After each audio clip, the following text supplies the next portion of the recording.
High সোনা, কে ছিল ওই ছেলেটা? মা, ওর নাম কবির। আচ্ছা, আমি ওর কাছে টিউশন পড়তে চাই। ও ঠিক আছে, এক কাজ করো, কাল তুমি ওকে একটা সময় ডেকে নাও, আমি ওর সাথে দেখা করতে চাই। Okay mom, thank you.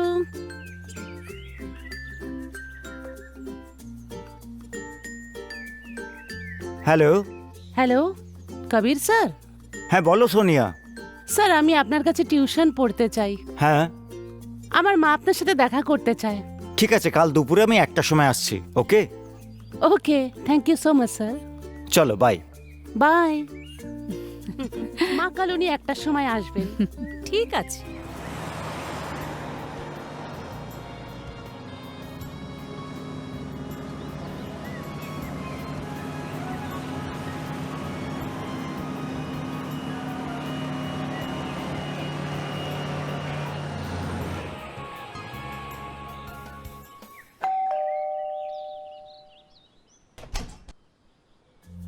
কে? আমি কবির। সোনিয়া আমাকে আসতে বলেছে। আচ্ছা আচ্ছা, সোনিয়া আমাকে বলেছিল। কবির, আগে। ভেতরে আসো। Okay. Sir please, sir receive my phone. Sir phone তুলুন না। কি জানি স্যার কোথায় চলে গেছে।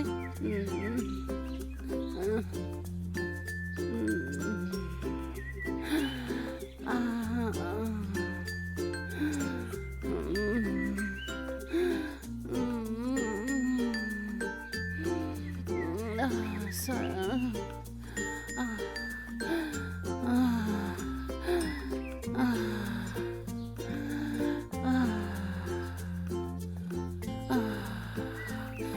স্যার,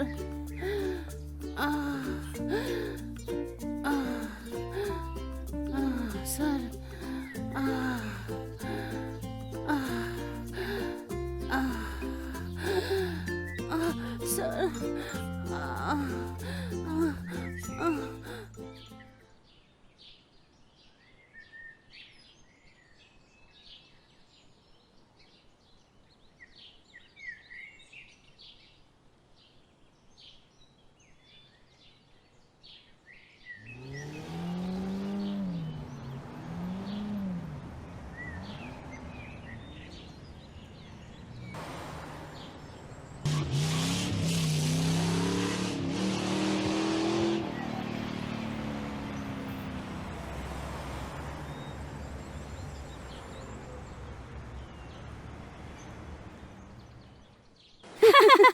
আরে সোনিয়া, হ্যাঁ? এতদিন পর এলি, কোথায় গিয়েছিলি? আরে কোথাও যাইনি, এখানেই ছিলাম আর রে। বল, কি চলছে লাইফে?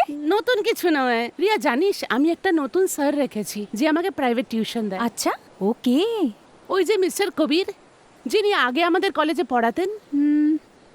আরে বাহ, আমার কথা বলছে ও। ভীষণ হ্যান্ডসাম। ও মিস্টার কবির, আমি তো ওনাকে চিনি। উনি আমাদের কলেজে পড়াতেন, মেয়েরা তো ওর প্রেমে হাবুডুবু খেত, এই জন্য ওনাকে কলেজ থেকে বের করে দিয়েছে। সত্যি? হ্যাঁ সত্যি। ও, উনি তো ভীষণ স্মার্ট।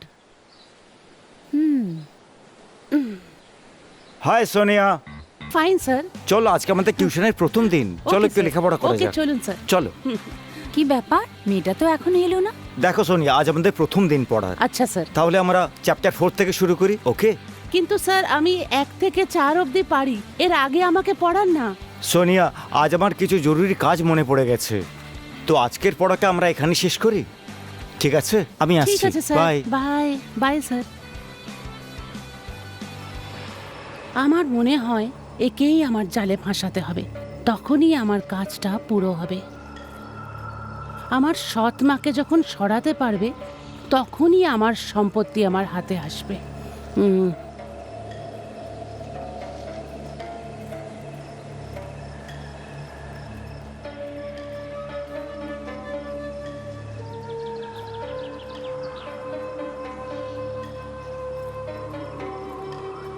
তোর মাথায় কি চলছে?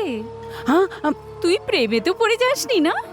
না রে, ভালোবাসা তো বাচ্চাদের সাথে হয়, আমি অন্য কিছু চাই। তুই তো ভীষণ বদমাশ। আমার মনে হয় না কবির এই ধরনের ছেলে। যদি ওরকম না হয় তাহলে আমি ওকে ওরকম বানিয়ে দেবো। বলো সোনিয়া। হ্যালো স্যার, স্যার আপনি আমার বাড়িতে আসছেন না? হ্যাঁ, আমি তোমার বাড়িতেই আসছি, রাস্তায় আছি।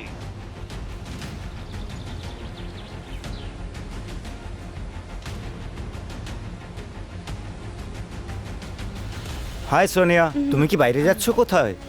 না, আপনারই অপেক্ষা করছিলাম। কেন, মা বাড়িতে নেই নাকি? মা একটু বাইরে গেছেন। ওকে, চলো শুরু করা যাক। তো তাড়াতাড়ি করো না।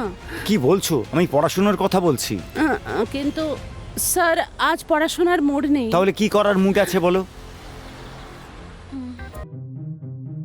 আরে স্যার, আমরা কিছুই করিনি, আমাদের কেন ধরেছেন আপনি? আমাদের ছেড়ে দিন, আমরা কিছু করিনি স্যার।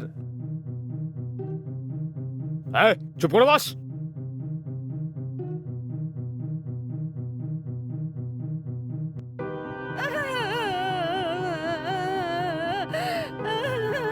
সোনিয়া, সোনিয়া কি হয়েছে?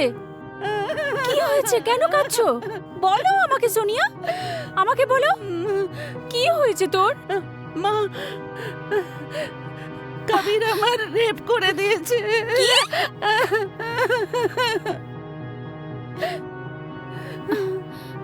ইন্সপেক্টর সাহেব, আমি এফআইআর করতে চাই। বসুন, বলুন কার বিরুদ্ধে? আমার মেয়ের রেপ হয়েছে আর মিস্টার কবির আমার মেয়েকে রেপ করেছে। এই কবিরটা কে? ও আমার মেয়েকে টিউশন দিত আর আর যখনই ও সুযোগ পেয়ে গেল আমার মেয়েকে রেপ করে দিল। আমি চাই ওকে যত তাড়াতাড়ি সম্ভব অ্যারেস্ট করুন আর কঠিন থেকে কঠিনতম শাস্তি দিন। দেখুন ম্যাডাম, আমি আপনার কষ্ট বুঝতে পারছি, কিন্তু আমাকে আপনার মেয়ের সাথে একা কথা বলতে হবে।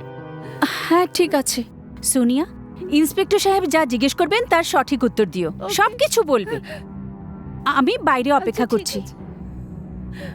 হুম। দেখো সোনিয়া, এইটা কিন্তু সিরিয়াস ব্যাপার, তাই আমি চাই যে তুমি সবকিছু আমায় সত্যি করে বলো যে তোমার আর কবিরের মধ্যে কি কি হয়েছে। ও সবার আগে আমার শোল্ডারে হাত রেখেছে। আমি ওনাকে কিচ্ছু বলিনি, কারণ আমি ওনাকে খুব ভালো মানুষ ভাবতাম। তারপরে উনি আমার পেছনে হাত রেখেছেন। আমি ওনাকে আটকাবার চেষ্টা করেছি, কিন্তু উনি শোনেননি আর আমাকে জড়িয়ে ধরেছেন। আর তারপর? তারপরে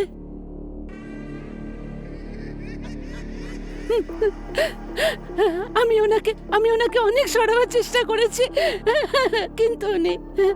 তুমি লড়াই করে পালানোর চেষ্টা করো নি? উনি আমার দুটো হাত পেছনে মোড়ে রেখেছিল আর আমাকে বলছিল করতে দাও, করতে দাও, আমাকে আটকিও না। আমার খুব ব্যথা করছিল।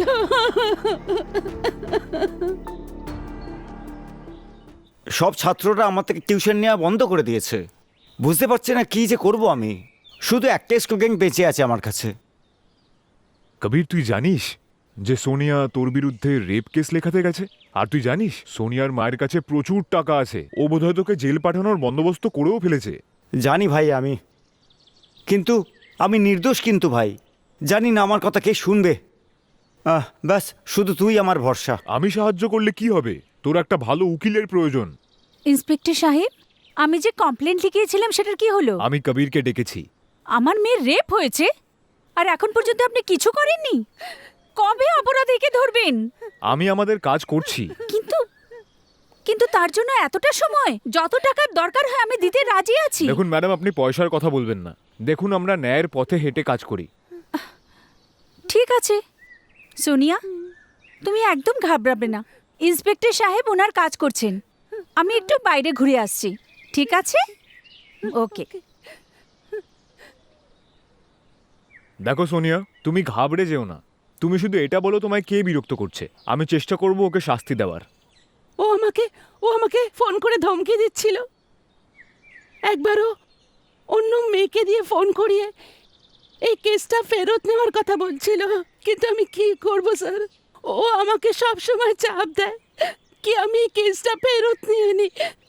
আমি খুব ভয় পেয়ে গেছি স্যার, খুব। ও আমাকে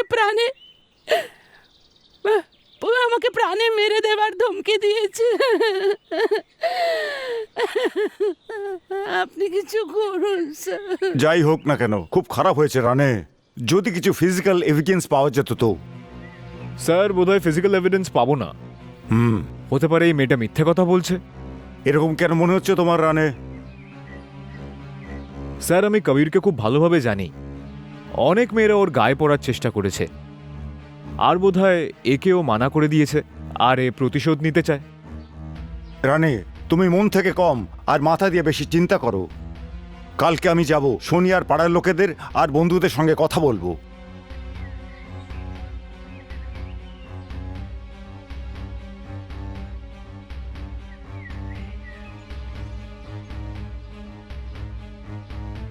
good morning sir. Hello mister Kabir, আসুন বসুন। Thank you sir. এবার এটা বলুন, আপনি আমার কাছে এসছেন কেন? স্যার ব্যাপারটা এই হচ্ছে যে সোনিয়া নামের একটি মেয়ে আছে, সে আমার ওপর রেপ করার আরোপ লাগিয়েছে। মানে রীতা কাপুরের সুপুত্রী সোনিয়া কাপুর? খুব মুশকিলে আছি স্যার আমি। প্রথমে আপনি আমার সবকিছু খুলে বলুন। কোথা থেকে শুরু করব স্যার বুঝতে পারছি না আমি। তুমি ওই মেয়েটিকে কবে থেকে চেনো এটা বলো। ওই মেয়েকে আমার থেকে একটা লিফট চেয়েছিল, আর আমি ওকে ওর বাড়ি পৌঁছে দিয়েছিলাম। ও আমাকে বলেছিল ওর বাড়িতে গিয়ে ওকে টিউশন পড়াতে হবে, কিন্তু ওর সঙ্গে কোনো সম্পর্ক নেই স্যার। আপনার যা ফিস হবে আমি দিতে রাজি আছি। দেখুন মিস্টার কবির, ফিজের চিন্তা করবেন না, কিন্তু এই কেসটা আমি হ্যান্ডেল করতে পারবো না। গুড মর্নিং মেহতা বাবু। গুড মর্নিং মিস্টার কবির, বলুন আমি কি সাহায্য করতে পারি? স্যার কাল আমি আপনার বসের সঙ্গে দেখা করেছিলাম, কিন্তু উনি আমার কেসটা নিতে অস্বীকার করছেন। প্লিজ স্যার আপনি একটু চেষ্টা করুন। ঠিক আছে, যতটা হবে আমি চেষ্টা করব। আগে স্যার আমি খুব মুশকিলে পড়ে গেছি। আপনি আমায় পুরো ডিটেলে বলুন।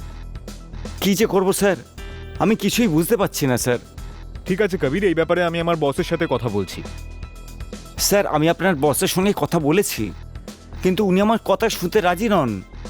স্যার এখন আপনার উপর ভরসা আছে, আপনি কিছু করতে পারেন আমার জন্য। আপনার বসকে একটু বোঝান স্যার। আপনাকে একদম চিন্তা করতে হবে না, আমি এই কাজের জন্য আমার বসকে মানিয়ে নেব। ওকে স্যার, আমার খুব আনন্দ হবে। আপনার যা ফিস হবে আমি দেব।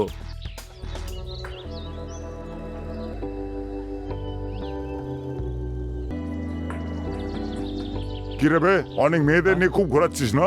ওই!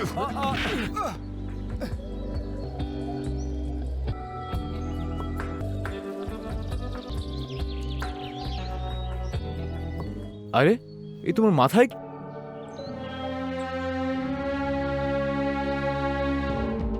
আজকের কেসটা শুরু করা যাক। জজ সাহেব, এই যে আমার মক্কেল কবির, ইনি বলতে চাইছেন যে এনার উপর লাগানো সব দোষ অর্থহীন এবং মিথ্যে।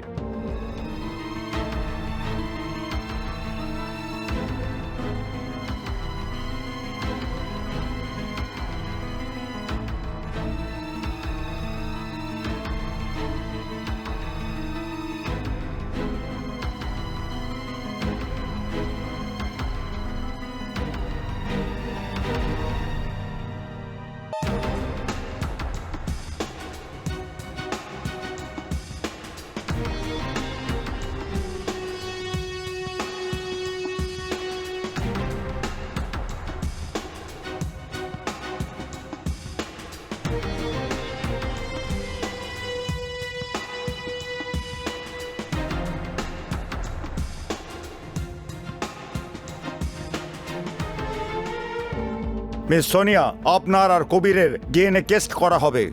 আজকের কার্যক্রম এখানেই শেষ করা হচ্ছে। Cheers!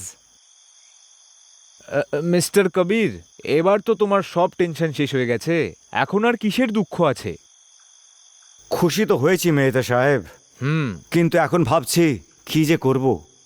সব ছেলে মেয়েরা আমার থেকে টিউশন বন্ধ করে দিয়েছে। টেনশন নিও না কবির, এবার আমরা সোনিয়া কাপুরের উপরে কেস করব। কি কেস করাকে কি জরুরি? পয়সা কামানোর এর থেকে সহজ পদ্ধতি আর একটাও নেই। এটা তুই কি করলি সোনিয়া? একটু নামের জন্য ভাবলি না? তুই নিজের ইজ্জত খারাপ করে দিলি। মা, তুমি বাজে বলবে এবার।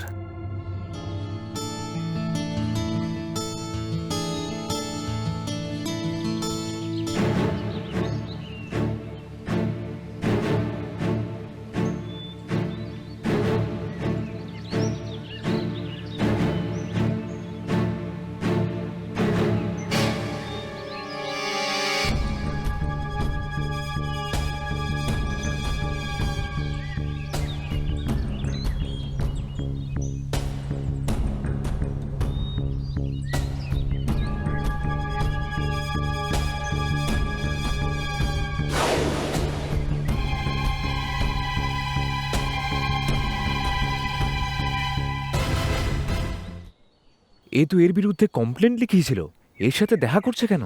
ব্যাপারটা কি দেখতে হবে। তো আমার মার টাকা তোমার কাছে রয়েছে? কত টাকা আছে? তুমি জানো না নাকি? তুমি কত ভালোবেসে বোকা বানিয়েছো আমার মাকে। আর আমাকে ভিক্ষে করতে হবে না আমার বাবারই টাকার জন্য। কি হয়েছে?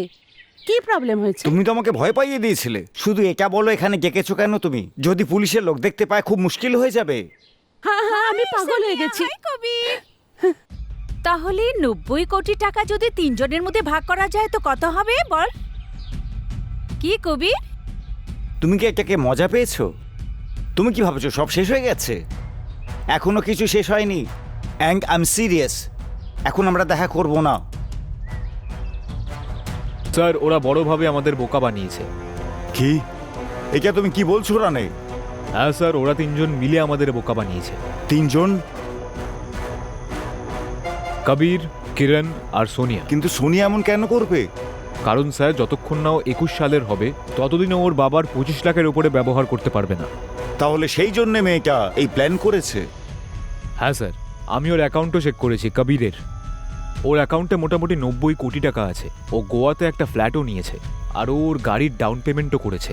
রানে, তুমি একদম সত্যি কথা বলেছ। এই 3 জন মিলে খুব বড় একটা গেম খেলছে।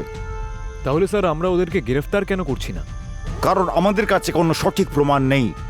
না জানি কেন এটা মনে হচ্ছে আমার, ওরা কিরণকেও দুনিয়া থেকে সরিয়ে দেবে আর সমস্ত টাকা কবির আর সোনিয়া ভাগ করে নেবে। Good morning sir. আপনি এখানে এনকোয়ারি করতে এসেছি। কি ব্যাপারে স্যার? এটাই যে তুমি কবির আর সোনিয়াকে কোটিপতি কি করে বানালে? কি বলছেন আপনি? বলো সোনিয়া, ঠিক বলেছি তো আমি? বাজে কথা বন্ধ করো আর বেরিয়ে যাও এখান থেকে।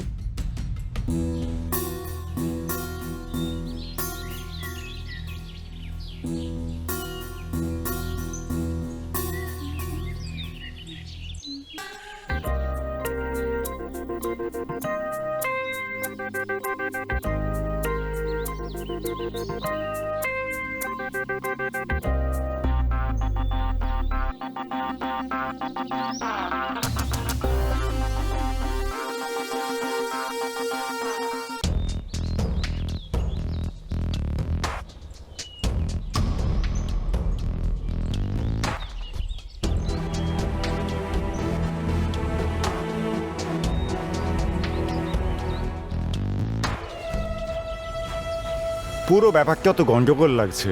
আমাকে এর পেছন ধরে সঠিক তথ্য বার করতে হবে।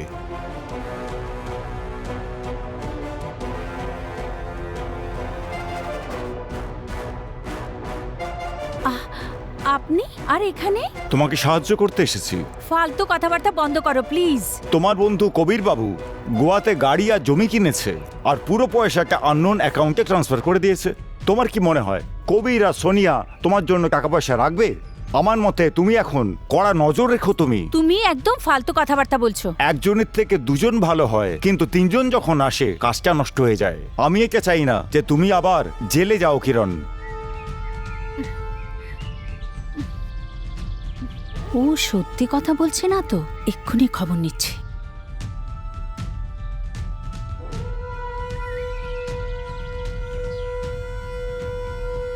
হাই সোনিয়া, হাই, কেমন আছো? I am fine, how are you? আরে ভাই, আমি শুনলাম কিছু প্রবলেম হয়ে গেছে। কি ব্যাপার?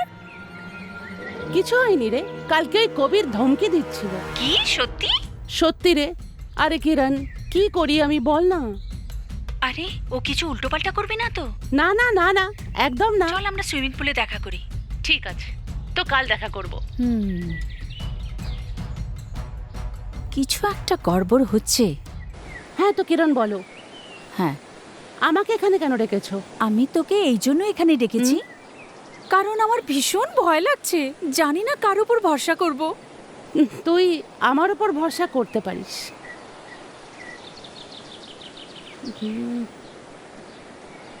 হ্যালো সোনিয়া, কিরণ আমাকে ফোন করেছিল। কিন্তু ও তো এখন আমার সাথে আছে। বোঝাও ওকে, ও যদি নিজের মুখ খোলে আমরা 3 জনে ফেসে যাবো। ঠিক আছে, আমি বোঝাচ্ছি। ওকে। দেখো কিরণ, আমাদের এক দুজনের উপর ভরসা করতে হবে। যদি আমরা ভরসা না করি তাহলে ওই ইন্সপেক্টর আমাদের কবর খুঁড়ে দেবে। ও আমার কাছেও এসেছিল আর আমাদের তিনজনের ব্যাপারে জিজ্ঞেস করছিল। হ্যাঁ জানি তুমি আমাকে বোকা বানাচ্ছ, আর তুমি আমাকে রাস্তা থেকে সরাতে চাও। নেশা করতে করতে না তোর মাথায় ধোঁয়া ঢুকে গেছে।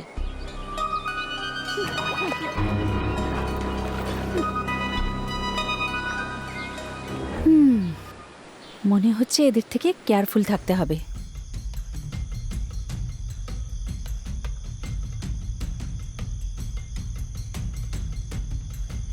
কবির, তুমি শ্যাম্পেনের বোতল এনেছো না? অবভিয়াসলি, ওটা ছাড়া আমাদের চলবে কেন? হাই সোনিয়া, হাই কবির। আমি এখানে এই জন্য এসেছি, আমার মনে হয় আমাদের দেখা করা উচিত না এখানে। আরে ভাই, আমার এখন তোমাদের সঙ্গে দেখা করতে ইচ্ছে করছিল, তাই চলে এলাম। আরে আরে, আমি তো গাড়ি থেকে কম্বল আনতে ভুলেই গেছি। হুম, আমি গিয়ে নিয়ে আসছি। ওকে।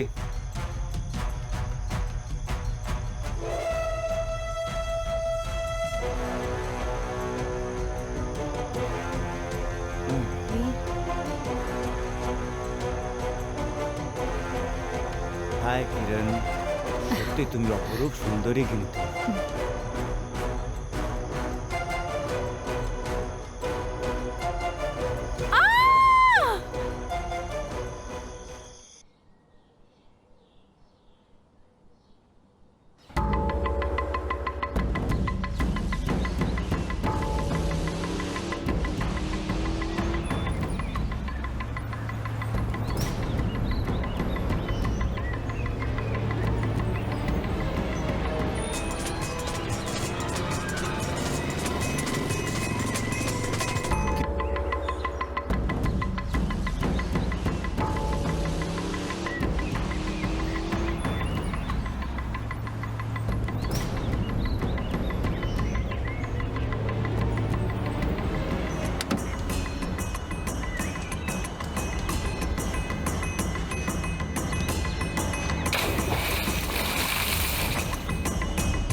এই কে ওখানে? কে?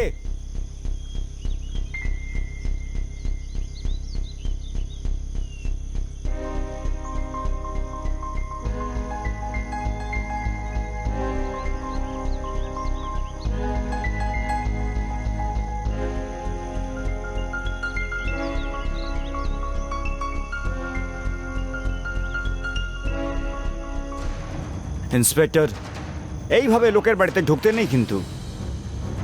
কিরণ দুদিন ধরে ঘরে আসেনি। তা আমি কি করব? তুমি কিচ্ছু করতে পারবে না। আমি তোমাকে শুধু এটা বলতে এসেছি যে আই হোপ এর মধ্যে তোমার কোনো হাত নেই। আমার মনে হয় তুমি একবার সোনিয়ার সঙ্গে কথা বলে দেখো। স্যার, আমি কবিরের ঘরে গেছিলাম। স্যার, আমি কিরণ আর সোনিয়ার ব্যাপারে জিজ্ঞেস করলাম ওকে। এতেও ঘাবড়িয়ে গেল, আমার উপরে গুলি চালিয়ে দিল।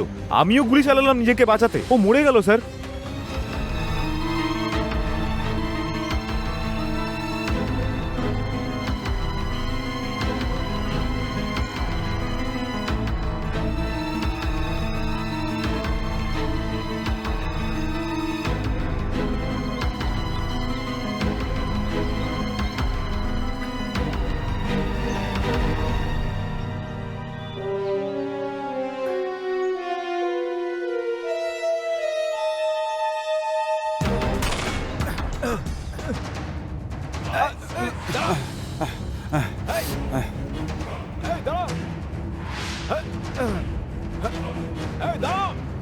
দাঁড়া বলছি, কবির দাঁড়া, কবির দাঁড়া, কবির আমি গুলি চালিয়ে দেবো।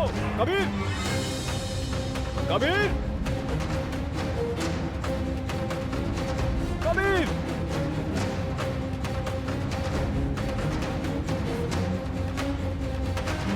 কবির, কবির, কবির, কবির।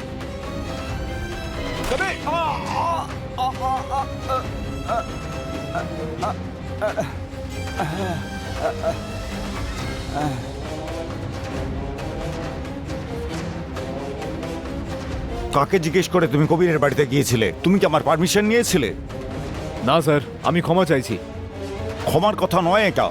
তুমি বিনা প্রমাণে কবিরকে মেরে ফেললে, আর একে আইনের চোখে এক ধরনের মার্ডার কিন্তু। স্যার কিন্তু আমি জানি কবিরই কিরণের খুন করেছে। রানে, আইন প্রমাণ চায়, যেটা তোমার কাছে নেই এখন। সরি রানে, তোমাকে সাসপেন্ড করা হচ্ছে।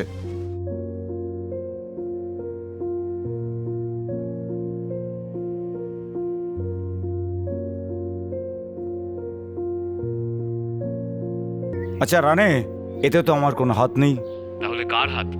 কিন্তু একবার তোমার সোনিয়ার সঙ্গে কথা বলা উচিত। ঠিক আছে, আমি দেখছি।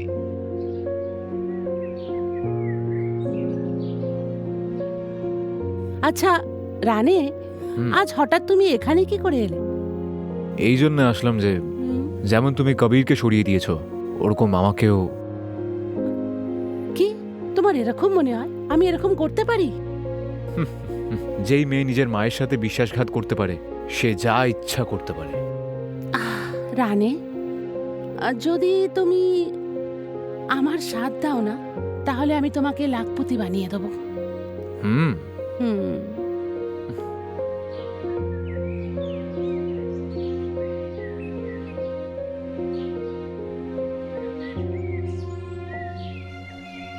হ্যাঁ সোনিয়া, কালকে আমি কবিরের উকিলের সাথে কথা বলেছি। কাল সন্ধেবেলা তুমি তোমার টাকা পেয়ে যাবে। ওকে। রাত্রিরে 9টায় বিচে দেখা করো। তুমি তোমার হিসেব ওখানেই পেয়ে যাবে। ঠিক আছে, by.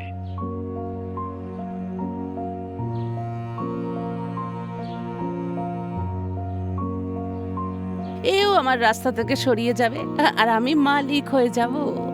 Kiran, hello hello. Hello inspector সাহেব, আমার কিছু বলতে চাই। ওরা দুজনে মিলে বড় কিছু করতে চলেছে। আচ্ছা, very good, very good, very good. Sir, আপনি যেমন করে হোক এই মামলার শেষ পর্যন্ত পৌঁছে যান।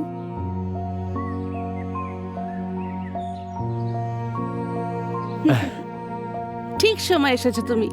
পয়সার ব্যাপারে আমি কখনো লেট হই না। ওকে, ভেরি গুড। এই নাও তোমার টাকা। থ্যাঙ্কস। আশা করছি আমরা আর দেখা করব না। এই কথার গ্যারান্টি আমি তোমাকে দিচ্ছি কি আমরা দুজনে কোনোদিন দেখা করব না। হুম। Good bye. বাই।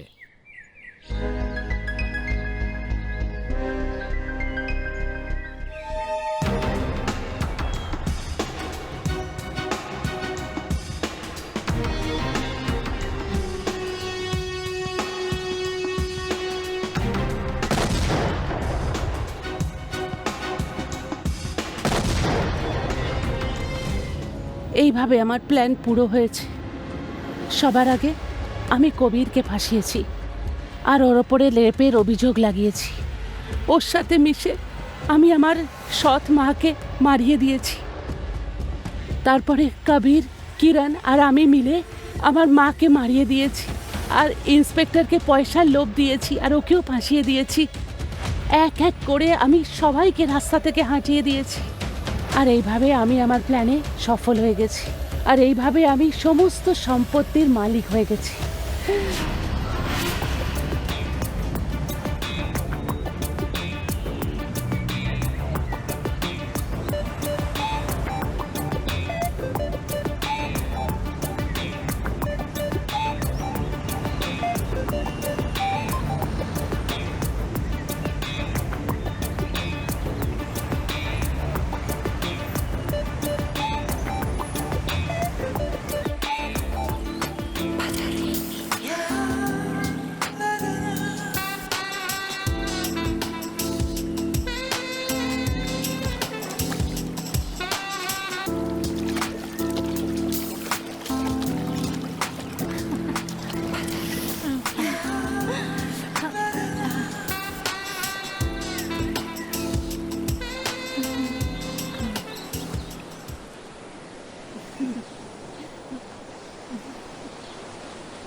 কি মায়া, চুপচাপ কেন? যখন থেকে আমার সৎ বাবা পার্টির ব্যাপারে জানতে পেরেছে, তখন থেকে আমার ভীষণ টেনশন হচ্ছে। ছাড় না ভাই, চল মজা করি।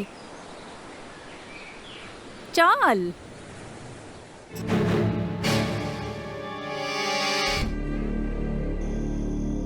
তুমি এখানে কি করতে এসছো? মায়া, আমাকে ক্ষমা করে দাও। না, আমারই মনে হয় কোনো ভুল হয়ে গেছে। না, আমি কিছু ভুল করেছি। আমি শুধু তানিয়ার কথা এসে তোমাকে সন্দেহ করলাম। আমাকে ক্ষমা করো মায়া। আর তুমিও এখানে কি করতে এসছো?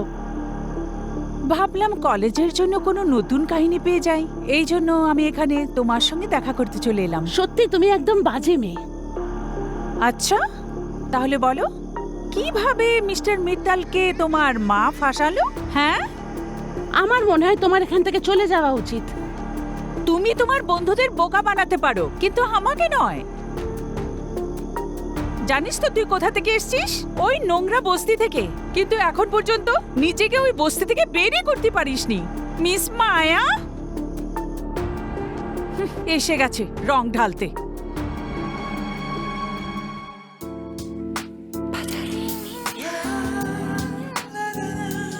এই, আরে কবে দিবি? 15 দিন বলেছিলি, এখন সময় শেষ হয়ে গেছে কিন্তু। তাড়াতাড়ি দিয়ে দেবো। যদি পয়সা না দিস তাহলে ঠুকে দেবো। হ্যাঁ, 15 চল দিন যা, দিয়ে 15 দিন দেবো। আরো দিলাম তোকে। চল হ্যাঁ। যা, 15 দিন আরো দিলাম বললাম তো তোকে। দিয়ে দেবো। বুঝে নে, আসছি সব 15 সময় দিনের ধমকে দিয়ে মধ্যে। যায়।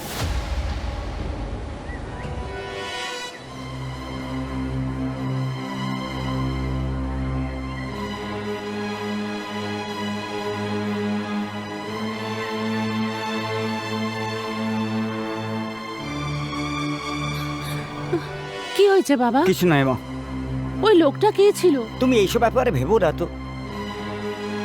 আর শোনো, কাল একটু বাইরে যাচ্ছি আমি, তুমি নিজের আর পুরো বাড়িটার খেয়াল রাখবে, ঠিক আছে? ঠিক আছে বাবা, আপনার আশা অবধি আমি পুরো বাড়ির হ্যাঁ খেয়াল ঠিক আছে, রাখবো। যাও তুমি শুয়ে পড়ো, নিজের ঘরে যাও। Good night.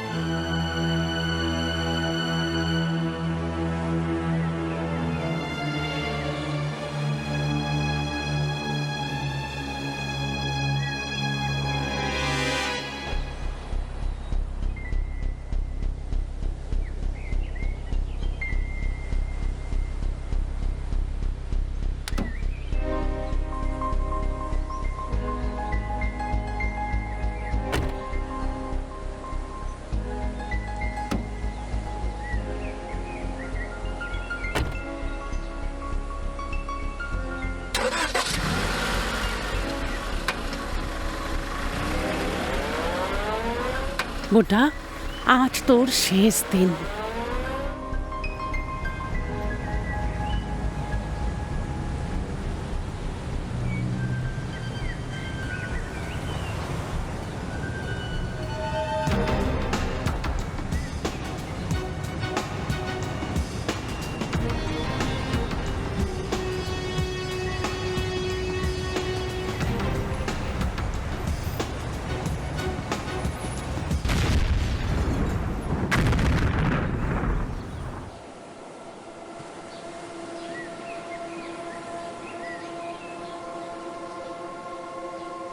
তুমি আমাকে এখানে কেন রেখেছো? আমি আমি তোমাকে এই জন্য এখানে ডাকলাম যে ভাবলাম তোমার বাবার সম্বন্ধে কিছু জানা যাবে। কি সত্যি বললাম তো মিস মায়া?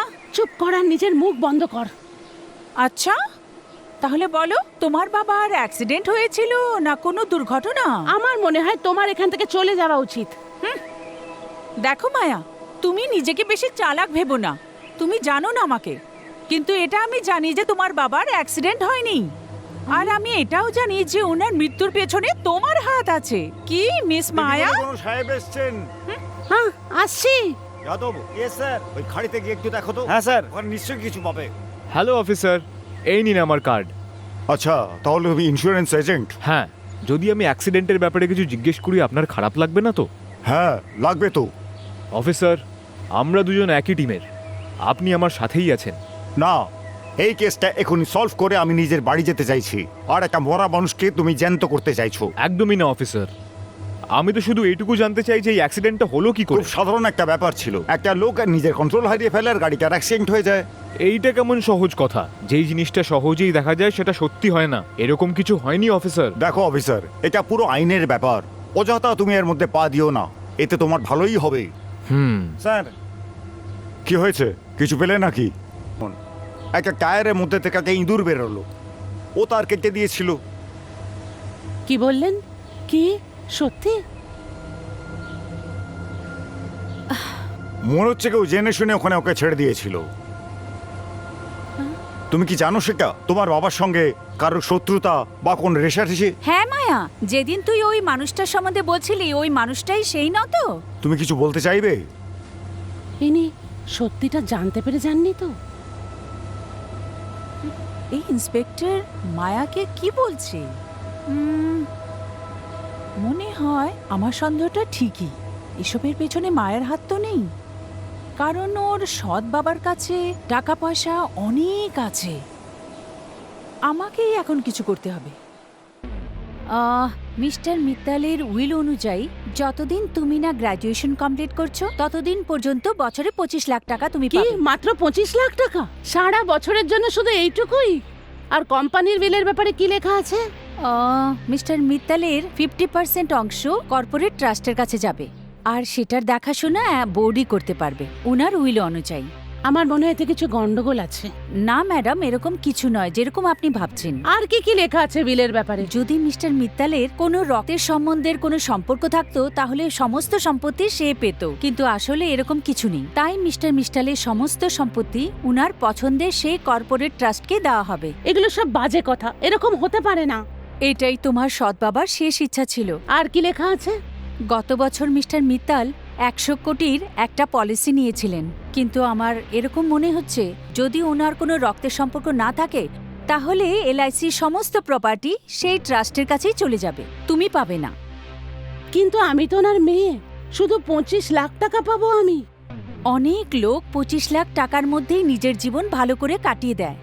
মিস মায়া, আমি মনে করি যে তুমি এটাতে রাজি হয়ে যাও, এতেই তোমার ভালো হবে। হ্যাঁ, মনে হচ্ছে আপনি ঠিকই বলছেন। মিস মায়া, আমি তোমার সব পেপারস কাল তৈরি করে রাখবো। কাল তুমি কোর্টে চলে এসো আর হ্যাঁ। জাজের সামনে সাইন করে ঠিক দিও। আছে। ওকে, আচ্ছা, বাই। Okay bye. হ্যালো। বলো অনিল, হ্যাঁ লুসি, আমি অনিল বলছি। কি ব্যাপার বলো।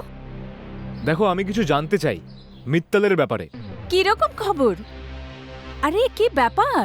এমনি ব্যাপারটা কিছুই নয়, কিন্তু আমার সন্দেহ হচ্ছে যে কিছু একটা এখানে ভুল হচ্ছে। ওই লোকটা ধরা পড়েছে। কি বলছো তুমি? হ্যাঁ স্যার, ঠিক বলছি, ওই লোকটা ধরা পড়েছে। ওকে ছিল স্যার, ওই লোকটা যাকে আপনি খুঁজছিলেন। কি সুন্দর, very good, very good, very good. Okay sir.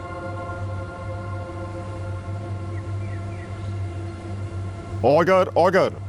এইসব কি? স্যার, আমি আপনাকে কিছু বলতে চাই। হ্যাঁ বলো। মিত্তালকে আমার মা লিখেছিলেন। আমি এমন কিছু করব না। আমার জন্মের পর 1991 এর কথা। আমার মা মিত্তালের অফিসে কাজ করত। এই কাজটা ওনার জন্য খুব জরুরি ছিল। প্রথমে তো মিস্টার মিত্তাল ওনার সাথে কথাও বলতো না, একজন সাধারণ লোকের মতো নজর আন্দাজ করত। কিন্তু একটা সন্ধ্যায় সবকিছু বদলে গেল। উনি আমার মায়ের ওপর একটা ক্ষুধার্ত সিংহের মতো ঝাঁপিয়ে পড়ল। তারপর কিছু সপ্তাহের পর উনি বললেন, আমি তোমার বাচ্চার মা হতে চলেছি। তারপর উনি আমার মাকে বাইরে বের করে দিলেন আর ডাক্তারের কাছে যেতে বললেন। কিন্তু মা জানতেন না যে মিত্তাল উনাকে দিয়ে কি করাতে চাইছে। উনি আমার মায়ের গলায় একটা তলোয়ারের মতো ছিলেন। এসব সব ফালতু কথাবার্তা। একজন সম্মানীয় ব্যক্তির মুখের ওপর শুধু কাদা ছড়ানো হচ্ছে, এছাড়া আর কিছু না। Order, order. আপনি কি শান্ত হন, আগের কথাটা শুনতে দিন। বলুন। স্যার, এখনো ওই কথাগুলো মনে করে আমার খুব দুঃখ হয়। যখন উনি বাইরে চলে গেলেন তখন আমি ওনার জিনিসপত্র দেখলাম। তখনই আমি ওনার এই চিঠি দেখতে পেলাম। মিস তানিয়া, আপনার আর মিত্তালের ডিএনএ কেস নিতে হবে আমাদের। ইয়েস স্যার, যেরকম আপনি বলছেন। Order, order. শান্ত হয়ে যাও, বাকি কাজটা কাল হবে।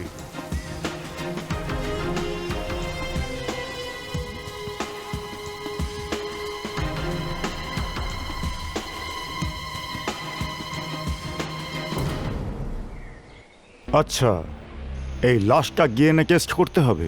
হ্যাঁ একদম স্যার। আপনার নাম? আমার নাম অনিল, আমি মিস্টার মিত্তালের ইন্স্যুরেন্স এজেন্ট। এই রইল আমার কার্ড। মিস্টার অনিল, হয়তো মিস্টার মিত্তাল আপনার বন্ধুদের মধ্যে একজন প্রিয় বন্ধু হবে। হবে নয়, উনি প্রিয় বন্ধু ছিলেন। এনার 100 কোটির পলিসি আমি করিয়েছি। এবার এই 100 কোটির ফাঁস আমার গলায় এসে পড়বে। লাশকে দেখে মনে হচ্ছে যে ডিএনএ টেস্টে অনেক সময় লাগবে। এটা তো এখন বুঝতে পারবো আমি। আচ্ছা, তাহলে ডিএনএ টেস্ট হলে আপনি আমায় ফোন করে দেবেন। হ্যাঁ, নিশ্চয়ই ফোন করব। ওকে, চলি। বাই।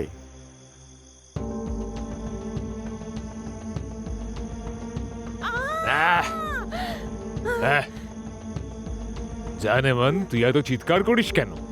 তুই আমার একটা কাজ করবি? কি চাও তুমি? তোর ড্যাডের কাছে আমার কিছু পয়সা বাকি আছে, ওটাই ফেরত নিতে এসেছি। যদিও দুদিনে আমার পয়সা না দেয় না, তাহলে তুই নিজেকে আমাকে দিয়ে দিবি, বুঝলি? ডক্টর রাহুল, আপনি কি গেন কেসকে রিপোর্ট এনেছেন? Yes sir. দিন, আমার হাতে দিন। আপনি কি এই ডিএনএ কেসটে সন্তুষ্ট হয়েছেন? এতে লেখা আছে এইভাবে, মিস্টার মিত্তল আর মিস তানিয়ার ডিএনএ কেস করা হয়েছে, আর এটা এইভাবে প্রকাশ হয়েছে, যেটা এখন ম্যাচ হয়ে গেছে। রিপোর্ট অনুযায়ী কোর্ট এই সিদ্ধান্তে পৌঁছেছে যে মিস্টার মিত্তালই হচ্ছে আসল তানিয়ার বাবা, আর দলিল অনুযায়ী মিস্টার মিত্তালের সমস্ত সম্পত্তি তানিয়াকে দিতেই হবে। Court is adjourned. Hello hello, Tania, Maya, কোথায় তুমি? আরে এসব ছাড়, ওই ইন্স্যুরেন্স অফিসার আমার পেছনে পড়েছে।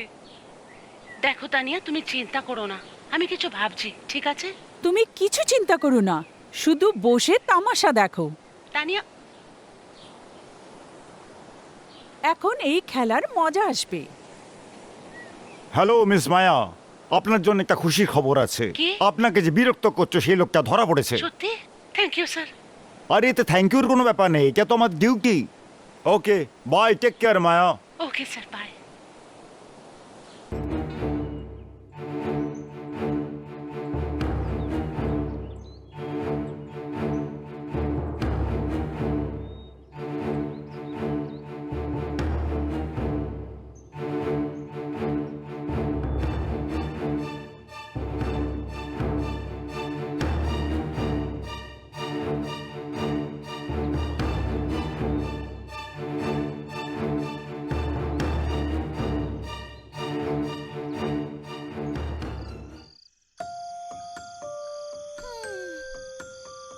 এই ওয়াইনটা খুব দামি রে। তুই জানিস না আমি এটা ডিজার্ভ করি। তুমি জানো যে লোকটা আমাদের ইনকোয়ারি করছিল ও ধরা পড়ে গেছে। আরে বাহ, এ তো খুব ভালো হয়েছে। আরে পুলিশের লোকরাও না সব কেস একসাথে সলভ করতে চায়, জানিস তো তুই। যাই হোক, হতে দে। আমার মনে হচ্ছে এই ব্যাপারটা এখনো সলভ হয়নি। আহ? মিস তানিয়া আর মিস মায়া দোষী তো নিশ্চয়ই ধরা পড়ে গেছে, কিন্তু ব্যাপারটা এখনো গরম আছে।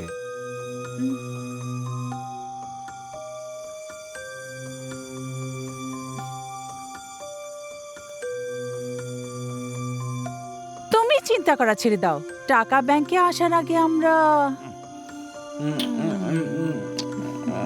এখন এটাকেও রাস্তা থেকে সরাতে হবে।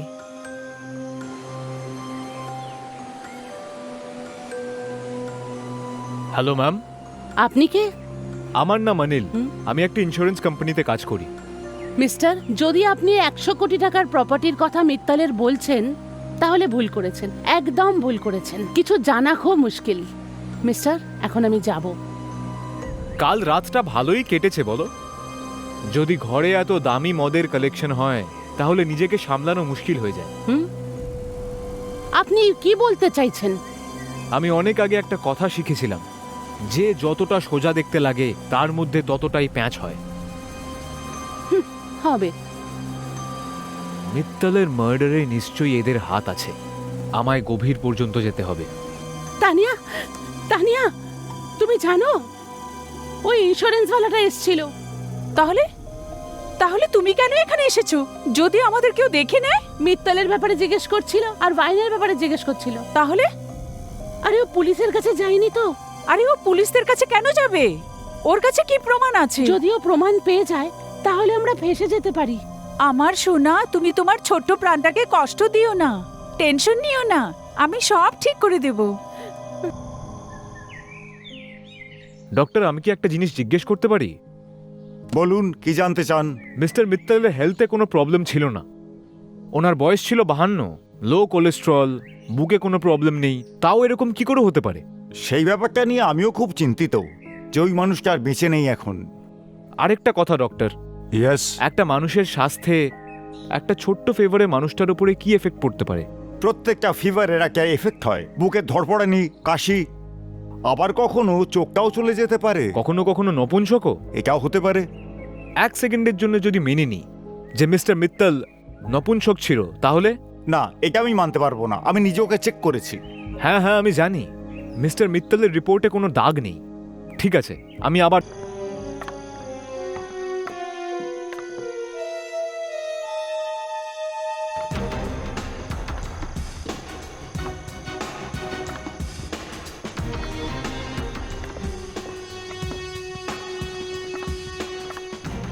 তুমি হ্যাঁ আমি। তুমি এখানে কেন এসেছো? ওই ইন্স্যুরেন্স এজেন্ট এখন বিভিন্ন রকম প্রশ্ন করে যাচ্ছে। তুমিও না আমাকে ফাঁসিয়ে ছাড়বে। আহ, আহ, ঠিক বলেছ, এর থেকে বেশি আমি সহ্য করতে পারবো না। সব পুরুষগুলো একই রকম হয়, কাপুরুষ, অপদার্থ। সহ্য করতে পারো না, কিন্তু খেলতে তো পারো।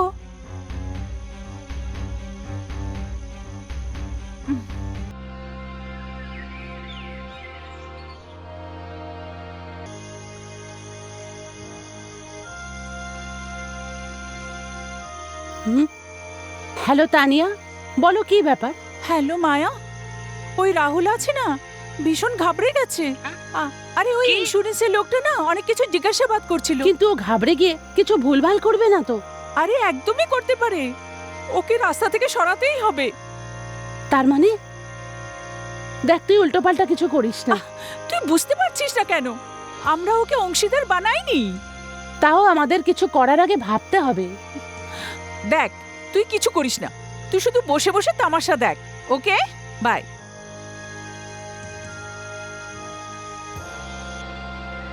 হ্যালো ডক্টর, আমি আপনাকে কিছু জিজ্ঞেস করতে পারি? হ্যাঁ, জিজ্ঞেস করুন। মিস্টার মিত্তলের মেডিকেল রিপোর্ট অনুযায়ী উনি 52 সালের ছিলেন, আর ওনার বুকে কোনো রকমের কোনো প্রবলেম ছিল না, লো কোলেস্ট্রল, আর ওনার মেডিকেল রিপোর্টে কোনো দাগ ছিল না।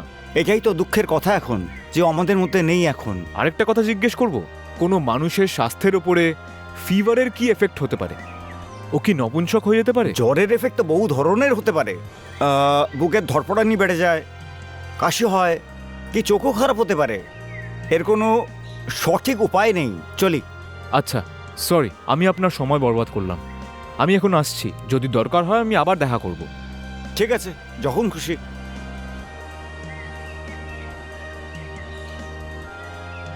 হ্যালো অনিল স্যার, আমার বাবার ইন্স্যুরেন্সের কি হলো? আচ্ছা, ওই মার্ডার কেসেরটা হ্যাঁ, আমি জেনে বলছি। এখন বড় অফিসার এখানে নেই, যেরকম ভাবে হোক আপনি চিন্তা করবেন না, যত তাড়াতাড়ি সম্ভব আমি করিয়ে দেবো। পরের সপ্তাহে আমাকে ফোন করবেন, ওকে? ঠিক আছে।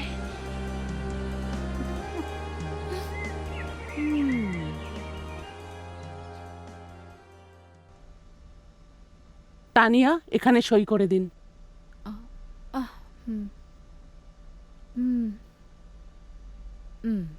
আর একটা সই এখানে।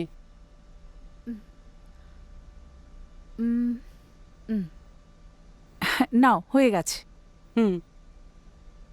আর অন্য কোনো অ্যাকাউন্টে ট্রান্সফার করতে চান? না না, ধন্যবাদ, আমার জন্য 3টে চেকই যথেষ্ট। আরে এখন তো তানিয়া তুই কোটি টাকার মালকিন হয়ে গেছিস। হ্যালো মায়া। হ্যাঁ তানিয়া, বলো। আরে আমার হাতে 300 কোটি টাকার চেক আছে। সত্যি? তুমি নেশায় তো নেই না? তুমি সত্যি বলছো না? হ্যাঁ, আমি সত্যি বলছি। শোনো, আমাদের আরেকটা কাজ করতে হবে। রাতে রাহুলের সাথে দেখা করতে হবে। তুই কিছু করে ফেলিস না, আমার খুব ভয় লাগছে। আরে আমি এমন কিছু করব না, ভীতু কোথাকার।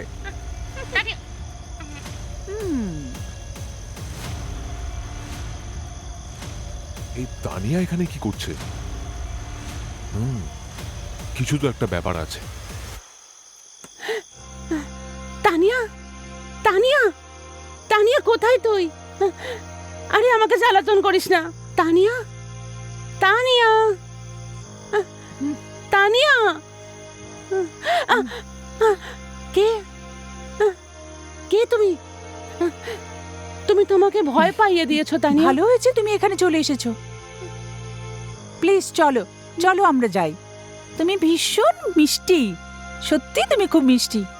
তুমি জানো না, আমরা এখানে রাহুলের সাথে মজা করতে এসেছিলাম। তুমি একদম এরকম করবে না, ও কিন্তু এরকম না।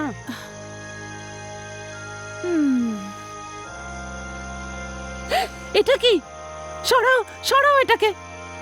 আমার সোনা, এটা ভীষণ ভালো জিনিস, খুব ভালো জিনিস।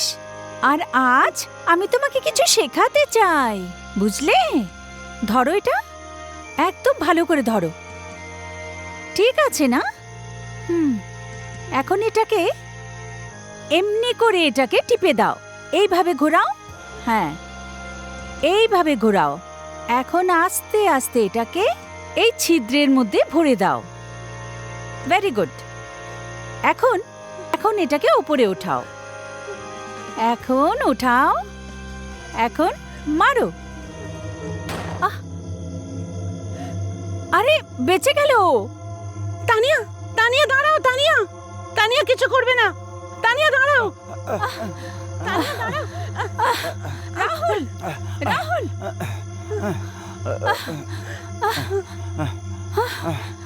রাহুল দাঁড়াও, দাঁড়াও রাহুল। তানিয়া, এটা তো ঠিকই, কেউ আসছে। আরে ঘাবড়াস না, ডোন্ট ওয়ারি, আমি সবকিছু সামলে নেব। তুই এক কাজ কর, তুই ওই লাশটাকে সামলে নে, আমি দেখে নিচ্ছি কি হয়।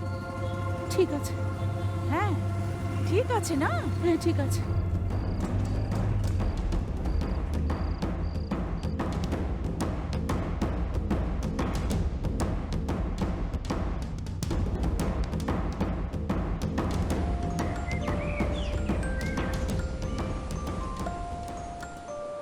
হ্যাঁ অনিল, আমাকে এখানে কেন ডেকেছো?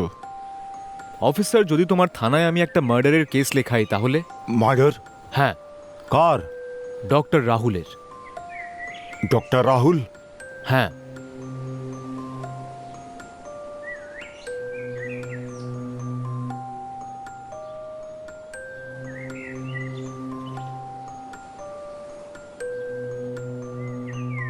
মানতে হবে তানিয়া আর মায়া, প্ল্যান ভীষণ ভালো ছিল, সত্যিই ভালো ছিল। কিন্তু তুমি জানো না যে ঠিকটা ঠিক হয় আর ভুলটা ভুল। কিন্তু এবার কি? তুমি কি সব উল্টো পাল্টা বলছো? তুমি জানো, একটা এমন গাছ হয় যে নিজের দিকে সবকিছু টেনে নেয়। মানুষের রক্ত পর্যন্ত ওর শিকড় টেনে নিতে পারে। কি ঠিক বললাম তো? আসলে তুমি কি চাও বলো তো? 50-50। পাগল হয়েছো নাকি? আর একটা বোকা। হ্যাঁ আচ্ছা, বিজয়, দাঁড়াও, দাঁড়াও। ফোন করছি আমি। তুমি ইন্স্যুরেন্স থেকে অর্ধেক ভাগ পেয়ে যাবে। আমার ইন্স্যুরেন্সের থেকে অর্ধেক নয়, হ্যাঁ, প্রপার্টি থেকে অর্ধেক অংশ চাই। হ্যাঁ ডিজে। দুপুরবেলা দেখা হবে? না, দুপুরে নয়, রাতে 9টার সময়। ঠিক আছে স্যার। ঠিক আছে ঠিক আছে, পেয়ে যাবে।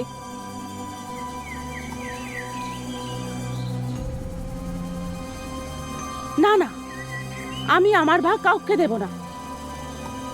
মায়া, মায়া, তুমি টেনশন নিও না, আমি ওকে সামলে নেব।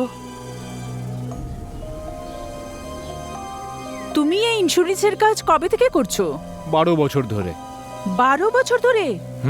12 বছরে তো অনেক টাকা রোজগার করে নিয়েছো এইসব কেস সলভ করে। না, কখনো নয়। কখনো না?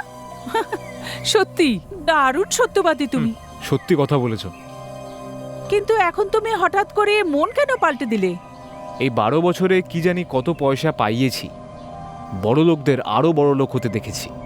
পয়সা পেলেই বোবা ল্যাংড়া নাচতে শুরু করে দেয়। কিন্তু এবার আমার সময় এসছে। আমার বস সব সময় আমাকেই বের করার ধান্দায় ছিল। তাহলে কি তুমি উসুল করতে এসেছো? ঠিক বলেছো তুমি। 12 বছর ধরে আমি সৎ পথে চলেছি, কিন্তু এখন উসুল করতে হবে। আমারও টাকা দরকার, আমি কেন পিছনে সরব? আচ্ছা, অনেক দিন পর শেষ পর্যন্ত আমাকে টক্কর দেওয়ার একজন খেলোয়াড় পেয়ে গেলাম। আমাকে মেরো না, আমার পয়সা দরকার নেই। না, তুমি টাকার ভাগ চাও না? পাবে, নিশ্চয়ই পাবে। পাবে, কিন্তু কাজ হবার পরে। কোন কাজ? এর লাশকে ঠিকানা লাগাবার পরে। হ্যাঁ, আমি সব করতে তৈরি আছি। আমাকে মেরো না, আমাকে মেরো না, প্লিজ।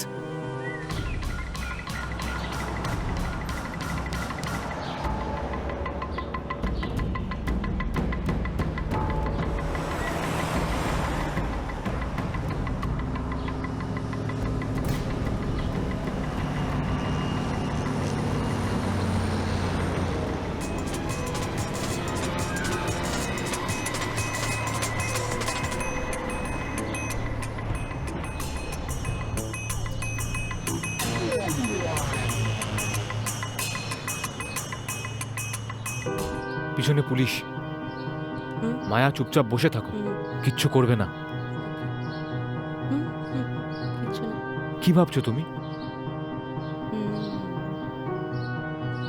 আমার সাথে চালাকি, বুঝতে পেরেছে না?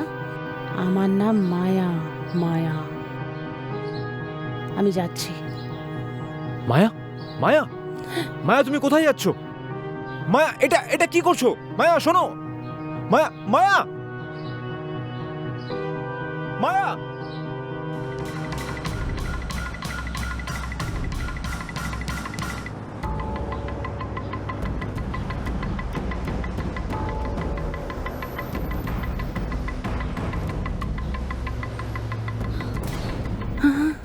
এখন আমি ফোন কি করে করব? যদি আমার ফোন থেকে ফোন করি তাহলে আমি ফেসে যাব। Excuse me, Yes? আমার একটু এমার্জেন্সিতে বাড়িতে ফোন করতে হবে। আপনি আপনার ফোনটা একটু দিতে পারবেন? আগে এই নিন। Thank you.